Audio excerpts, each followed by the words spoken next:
One day, a man stopped to help an elderly lady whose car had broken down by the side of the road. He got out of his modest car and walked over to her fancy vehicle. The lady felt a bit scared at first because of his shabby appearance, but he reassured her by saying, "Don't worry, I just want to lend a hand. My name is Brian Anderson." He then changed her flat tire, getting his clothes dirty and injuring his hands in the process. When he finished, the lady asked him how much she owed him for fixing her car. He smiled and said he didn't want any money. Instead, he asked her to continue the chain of kindness by helping someone else in need. Later that day, the elderly lady went to a restaurant for dinner.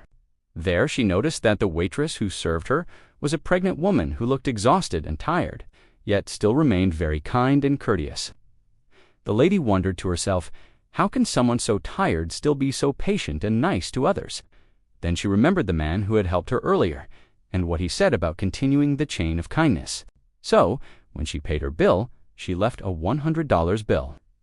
The waitress went to get the change, but when she came back, the lady was gone. Instead, she found a note that said, "I don't need the change. All I ask is that you continue the chain of kindness and help someone else in need."